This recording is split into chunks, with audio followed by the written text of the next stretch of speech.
Alright, ladies and gentlemen, Baron here, and now we're going to be looking at the German tanks. Now look in that lineup, look at the tiers. Looks like this Stug III is currently at tier 5. There's a Panzer IV Ausf C, and it looks like it's at tier 3. It probably has that low velocity assault cannon. There's a Panzer III Ausf L that looks like it's at tier 3. And then there's a Panzer IV Ausf, maybe it says F, at tier 6. Feel free to correct me if I got it wrong, but it looks like this guy's queuing up in the Stug.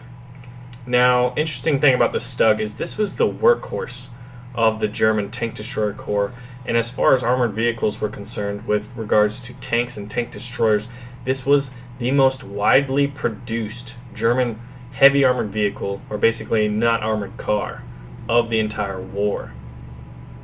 So this is the workhorse. This is the guy that when the Tiger and the Panther are getting all of the hype, he's out there. He's the blue-collar worker. So we're going to check him out in action.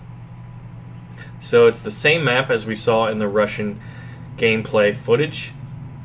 And same 3 capture points. You can kind of see them as white dots making a little triangle. And there's 2 spawn points for each team. So it looks like mirrored maps, which is good for arcade.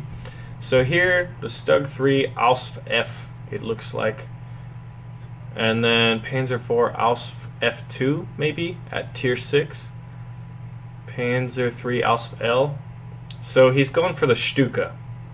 Now this is pretty cool. You can see the 3 different capture points. And I'm not sure what those blue things, I'm wondering if those are repair spots. They're definitely spawn points, but could they be repair spots? I mean, that seems to be pretty decent, a decent idea, especially for a mode like arcade. But they're definitely bases of some sort. Pretty cool. You know what? Those bases would make excellent targets for heavy bombers, would they not? So it looks like we have some AI over on the right. There's an enemy BF-109, and this guy's flying in the Stuka. Now also keep in mind that these tanks are probably engaging or have line of sight on some enemy tanks. Now, those dots that the Stuka's kind of aiming for, the question is, are those tanks? Or what are those exactly? I don't think they're tanks. I think that might be the enemy base, because you see how they kind of went away. So while the tanks have the indicators popping up for the enemy tanks right now, the planes do not. Pretty interesting. This guy's firing. You can see him seeing a tank. You saw that muzzle flash, and then a friendly tank goes down. There's 2 tanks right in the immediacy. And there's a BF-109E flying ahead. This guy drops a bomb from the Stuka. 620 XP from killing that tank. So I think the key point, what we saw right there, was the fact that tanks, enemy tank indicators don't pop up and you can see them from multiple kilometers away. You have to get up and close. And that guy hit his wing on a rock and went down. But the cool thing about it, I think, is Stukas are very underplayed right now. Very good dive bombers as far as early tiers are concerned. And by the way, this guy is picking out the Stug III Ausf F, I would believe. Check out the detail. Look at the level of detail. It's got the extra bogey wheels on the side there. This tank is so beastly looking. And it looks like he found an enemy. I'm wondering if that's that same bounced or didn't penetrate. He's fighting a T-34 1941. He just got a penetration, that guy went down. So depending on where you hit, so I'm imagining that accuracy kind of may be one of those crew skills involved. So he's going over some rough terrain, and he flipped the Stug. And basically, don't flip your tank because you're dead. And you can see the countdown, and then boom. It exploded, kind of disappeared. As I said earlier, early beta tank footage, but tank footage nonetheless. So it looks like he had a backup, and he's choosing another one. Look at the Stug just kind of lurch as you accelerate. That's another interesting thing, is when you're on the move, little subtle changes in the terrain. Look at the bouncing on this, and then when you change your acceleration rate, all this kind of movement. So it wasn't very practical for most armored vehicles to fire on the move and be accurate during World War II. Look at how this guy is dealing with this terrain. So if you're going to attempt to fire on the move, you're not really going to hit very often, which is good because that's historically accurate. So there's going to be a lot more attention to using the terrain. And when you look at the terrain, look at that tree stump right there. You could hide behind that. You could hide behind these rocks. The terrain and then the tanks, how they're interplaying right now, I think that is the key thing, is using that and really learning how to not fire on the move. So it looks like that was a Panzer III as he was gray. He called in an artillery strike. This tree is in the way. Yeah, Panzer III.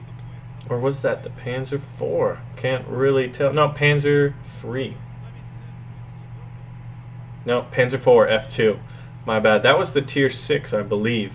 It's hard to tell because this was from the Twitch footage. So the level of detail, the quality of the video isn't up to what I'm used to putting out.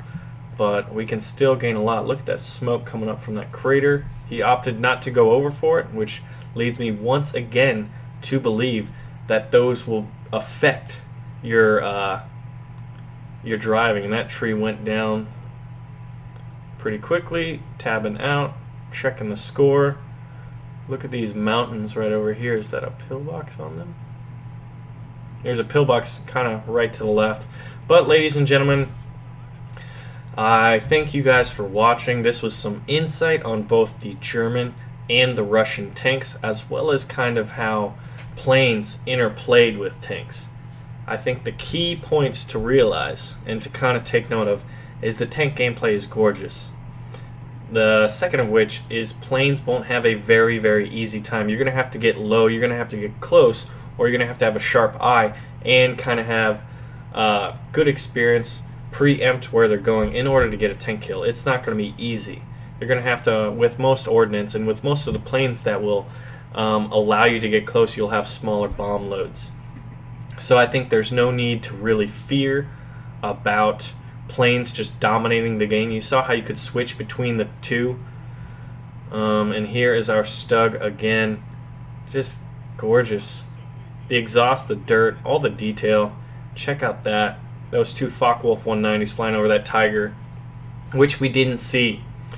And I'm really looking forward to that. The smoke canisters, we'll see if those have a role in the future. Really cool stuff. Very, very cool stuff.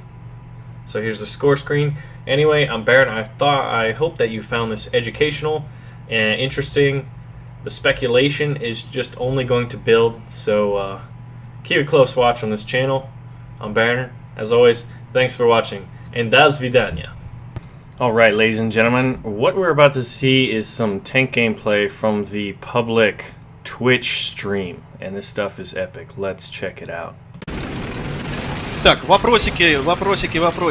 Круто, все круто. Физика. Ну, здесь вот очень интересный момент, например, что можно перевернуться, и после этого, собственно, все. Можно покидать.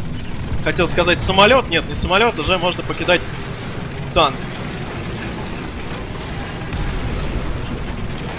Во-во-во-во.